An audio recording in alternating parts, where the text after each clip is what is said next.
Welcome to Albums of the Week, episode 7. This week I'm going to begin things off with some metal because I didn't get around to any metal last week, even though I said it was my intention.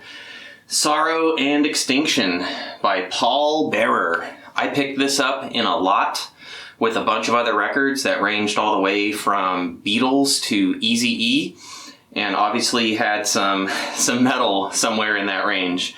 That range according to me. So I'm starting off with Pallbearer this week. Man, this is why we like gatefolds. Check that out. Pretty cool. Okay, so I'm going to toss it on while I'm doing some stuff around the house, and I'll be back. Obviously, I'm going to be progressing with Genesis this week with Foxtrot. I have an Atmos album picked out. I've got a couple of albums from another country picked out. And I've got a quad album picked out, and who knows, maybe some surprises. So I hope you're having a great week, and I'll be talking to you soon. Alright, so I got my dose of metal in with Pallbearer. This is an example of what is described as doom metal. It's very sludgy, very detuned. Of note, the holes in the middle of these two LPs were too small for my player, so I actually borrowed like a glass or porcelain, very symmetrical nail file, and just gently circled it one way on one side and then on the other just a few times until the holes fit. So that's enough metal for now. I'm going to move on to something much more meditative and peaceful. I've got these two Jan Gunnar albums from the 2L label, Home and Polarity. Going to give them a spin this evening, and I'll be back. Alright, so some words about Home before I move on to Polarity. These LPs from 2L featuring the music of Jan Gunnar Hoff and the Hoff Ensemble. So this is just as wonderful and meticulous as I would expect 2L to be. I have Home now on LP and also on SACD, hybrid SACD, and Blu-ray. And as you can see up here, I hope, actually I'll just go ahead and show it off. This is a 180 gram clear LP. Crystalline.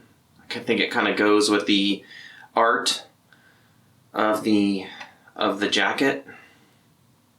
Very, very nice. Can you see right through it? Anyway, the record is fairly quiet. It's not whisper quiet, but it's very quiet. It's very flat and nice and heavy, 180 gram. And this artwork, very glossy, feels very, very nice. It looks wonderful. The gloss, I think, is really necessary to really make the icy landscape of the art, of the concept, really pop. And here is our artiste. I love this 12-inch, large form artwork. And then I really love that they shipped this record in a sleeve with an anti-static inside. So I just love details like that. It's why I am really just, I'm continually impressed by 2L. They're not only going to give you a Blu-ray audio for their latest album, they're going to give you a hybrid SACD just in case. And they're going to give you every format known to man. RO 3D, Dolby Atmos, DTS HD Master, LPCM, all on the same disc, and then they give you an SACD on top of that, and then when they put out an LP, it is done right. This musically is worth checking out. Please do so. This is an album of piano work, and it ranges from, I would say, pensive to playful. And I really, really enjoy it, and I am so happy that I have it. And now it's on to Polarity. Polarity by 2L, the LP. What a cool record. This is a jazz trio. Same as the last, this record features our friend Jan Gunnar Hoff this time in jazz trio format. And if you are into jazz trio music like I am, this is quite a treat. These songs are well written, they are well recorded, they're well performed. And, I love this 12-inch artwork. And man, the artwork here is absolutely stunning. You get to see the trio recording in a beautiful church in Norway.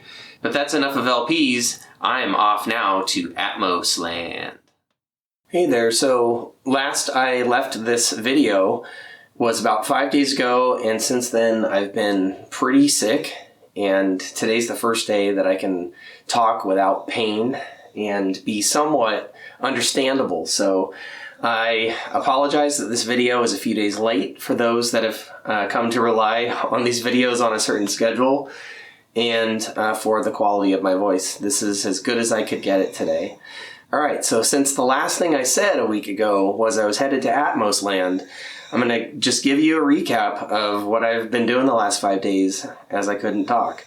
Alright, so I put on this here album from Riverside called Identity. This is a very cool band. I wholeheartedly recommend you check them out. I am particularly impressed by how they released this album. Even though it looks like maybe this is an LP, it's actually an art book. And it has a CD of the album, of bonus discs, and then here's the Blu-ray. I'm listening to it at the moment in one of my systems, so that's why it's missing. And then, art book has pictures of the band and all that good stuff. It's a nice companion to the album. You get imagery and lyrics and credits and whatnot. And then I believe they also released the album on vinyl. So those who just want an optical package, this wasn't too expensive. And then those who are interested in the vinyl and none of the surround stuff or nothing digital, I really like how they're going about this. The art strikes me as very tasteful and intriguing. And I would say I like this album. There are songs on here that I think are very strong and ones that appeal to me less so. So I wouldn't point to this as like the best Riverside album, but I'm glad that they have put out a new record.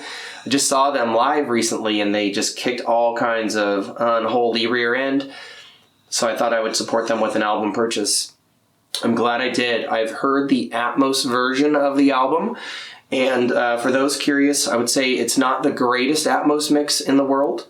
However, I received a tip from a friend whose ears I trust, and they said to lower the fronts a bit and raise the surrounds. Basically, lower the fronts in the center and raise everything else relatively. So I lowered my fronts a dB or two, and I raised everything else about 2 to 3 dB. And a very nice immersive mix did emerge. So if you have received this and you were disappointed in the Atmos mix, do yourself a favor. It only took me about a minute to make the adjustment. Tweak your system to favor everything except your fronts, and you should have a decent Atmos experience. I hope they release a live recording that sounds as good as they actually do live. That's probably the best sounding concert of my life to date, with maybe a couple of rival shows. That would be Rush and Van Morrison, both in Las Vegas, because Las Vegas knows how to do sound. Okay, so continuing on with Atmos, throughout the week, many of you know by now that I went and listened to The Dark Side of the Moon in Atmos from the new Super Deluxe set. And yeah, this is simply one of the most amazing experiences of my entire life musically. I believe James Guthrie absolutely nailed this mix, and all you see on the screen during the Atmos playback is sort of a slightly 3D rendition of the classic logo, and so you can kind of gaze at that for meditative reasons or close your eyes. And I just loved this experience. I hope that a smaller package gets released, like a standalone Blu-ray or maybe just CD Blu-ray. I really, really hope so. More people need to be able to hear this mix losslessly from what I've heard. And again, this is unscientific. This is just me putting my ear to the rail and telling you what I conclude. The streaming Atmos mix does not come across as convincingly as the Blu-ray version. Okay. Now, my personal theory for that is that you're just losing some sound quality with all the compression that must be applied because streaming is sent to us at a much lower bandwidth than Blu-ray is capable of. Okay. All right. So also in Atmos, I listened this week to Concert for George. Now, this is not the Blu-ray concert video from several years back, which also had multi-channel mixes. This is a brand new audio version. This features all of the opening sets, including the Shankar work, the Monty Python stuff, and it also includes, from what I'm told, the entire concert. And so I'm sorry I don't have my concert video here to compare it to. I've loaned it out, but I believe there are some inserted songs. And it also is a fresh Atmos mix, and it's the most aggressive mix to date. And I can vouch that all the way from the opening acts, you have a very, very, very cool Atmos experience. I definitely recommend giving this concert your full attention. Get as close as you can to your sweet spot. Crank this all the way from the opening, indigenous Indian music, all the way through to the end of the show. There are standout Atmos moments, like during the opening number, Sarve Sham. There's a point where the front of the room has like this reverse arc of instruments, and then the rear of the room has this arc of voices. And so it's like you're surrounded by almost like this eyeball shape of like instruments on one side and voices on the other. It was just absolutely, totally cool to experience that for me. And then also really good renditions of a lot of songs by artists that we love and who also loved George Harrison. So this was an entry into the Surround series from Super Deluxe Edition. So I don't know if it's available any longer. My message to you, if you are interested in titles that come from the Surround series from Super Deluxe Edition, get yourself notified. Get on their email list, chat, text, whatever it takes to start getting notified, okay? Because this came from superdeluxeedition.com, a rather short pre-order period, and then a lot of times these things are sold out by the time the pre-order's done, okay? All right, and so then also speaking of the Surround series from Super Deluxe Edition, because this album is also going to tie us back into vinyl, I listened in Atmos to 10 Years After, A Space in Time. Space in Time. This came from superdeluxeedition.com. It's part of their Surround series. And so I also selected 10 Years After, Space in Time as my quad LP of the week. And so I was excited that I got to compare it to the discrete quad version here on the Blu-ray, and then the new 5.1 version here on the Blu-ray, and then finally the Atmos version here on the Blu-ray. So lots of different surroundy choices.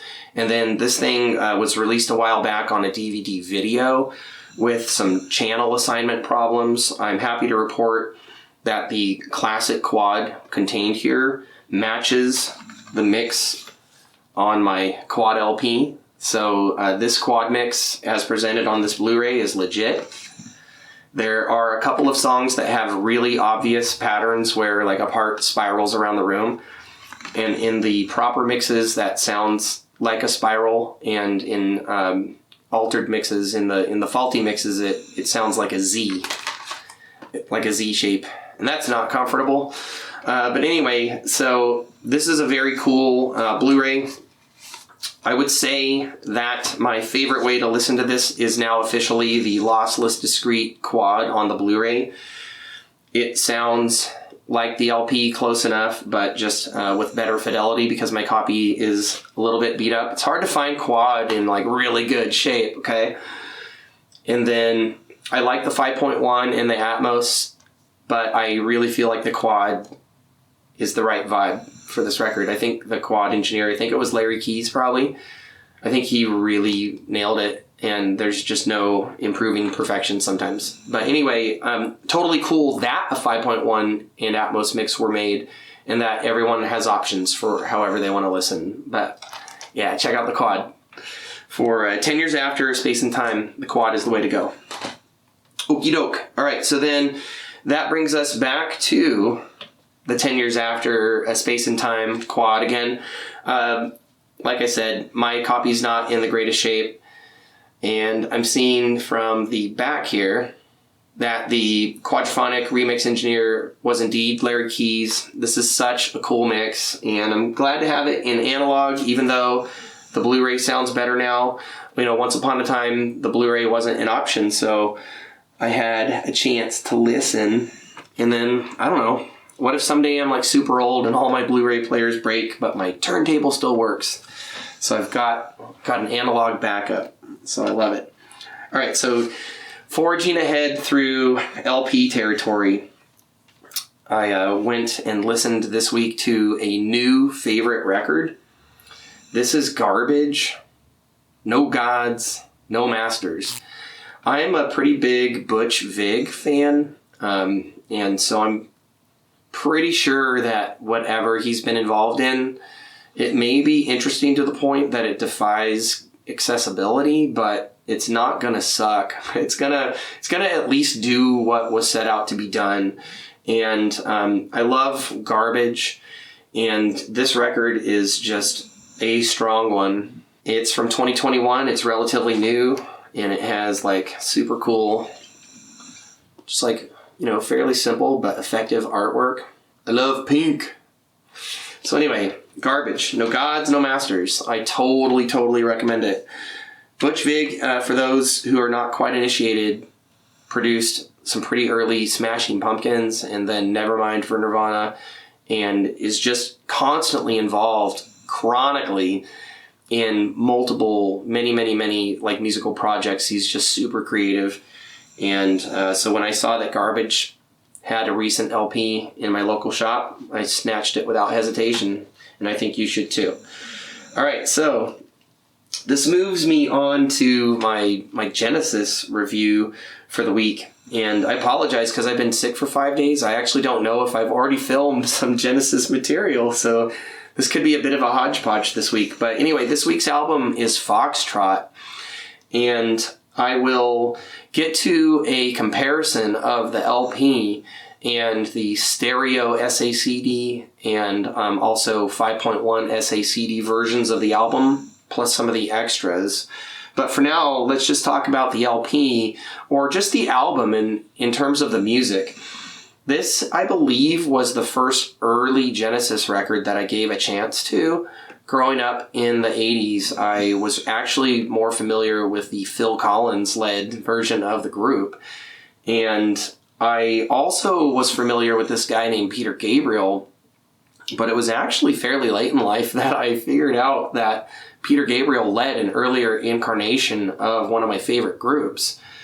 And I believe this may have been the first album that I gave a chance to from that period, probably on CD, and probably because it features a fox in a dress walking on water.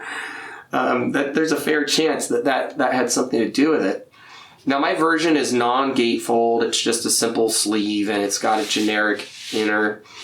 And it's also not in the greatest shape, so I do have my searches out for a slightly better version of Foxtrot on LP. But I can tell you, this is a very cool album. I think they still were polishing what they were really setting out to do here. And we're going to get albums of just amazing strength directly following when this album is at its greatest. And I would say that's represented by Can Utility and the Coastliners, which just absolutely caught my ear as a slightly younger person. When I first gave this album a chance, I wasn't that taken in by Watcher of the Sky.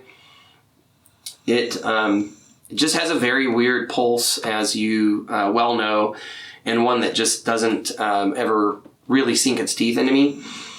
But Can Utility and the Coastliners just has this ancient, glorious, majestic quality, like it's a hymn rescued out of ancient Babylon or something. Some conquering hero returning, having protected his people, victorious defender of his people or something. It's just so majestic. And then you get that short acoustical preamble to just the absolutely unparalleled just gem of progressive rock, Supper's Ready. It's on everyone's list of songs that you should check out if you want to know what's up with true progressive rock that actually attained some distribution. I can't vouch that Supper's Ready is the greatest prog rock song on the planet because I haven't heard them all, but Genesis achieved enough success that their music eventually got to me, of all people. And then Supper's Ready does impress. It just has this something to it. It's got those pastoral 12 strings. It's got just absolutely weird, almost like ridiculous, bizarre moments, brief interludes. It's got longer motifs that are really vamped on. It's got this apocalyptic feel. Maybe it's a closing statement for this era. So Foxtrot is cool. It has a very, very dear spot in my heart. I love listening to it. It's uneven. It's not perfect.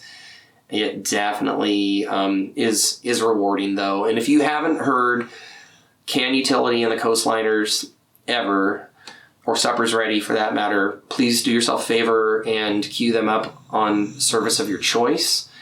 But also, if you haven't heard them in 5.1, track down the American version of that set, which at least has the DVD video, so you can hear Supper's Ready in DTS 5.1, or track down the European version, which I have, which gives you the option of the hybrid SACD, so you can listen in lossless 5.1 if you wish to. All right, moving right along. We have a favorite genre of mine. It's soundtrack movies. And we have a favorite actor of mine. It's Tim Curry. Tim Curry as like some sort of like dark, lonely devil kind of guy. It's been a while since I've seen the film. I really liked it as a kid. I'm not sure what I was following about it, but it was a cool story, at least visually. It's kind of fun and a little bit scary. And it's among the Tom Cruise movies that I can tolerate.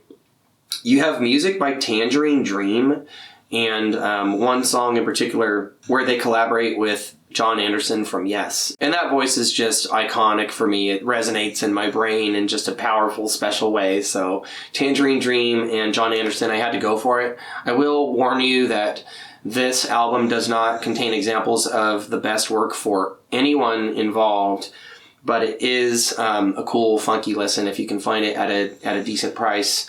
I actually had a local record store give me a deal I couldn't refuse, so I appreciate them doing that. It ordinarily is pretty pricey.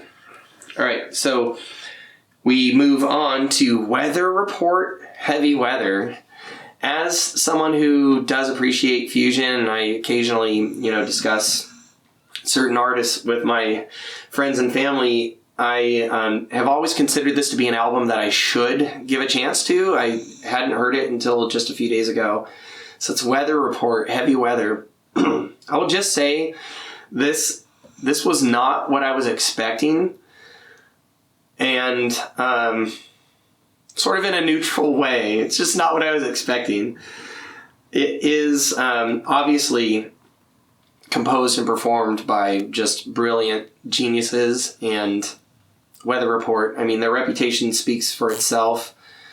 I think it's an interesting listen, and I'll give it another chance at some point. I think that gets the point across. All right, so here's a record that my son picked out. I wanted to go record shopping for about a half an hour, and he wasn't exactly in the mood for that, but I put him on a treasure hunt.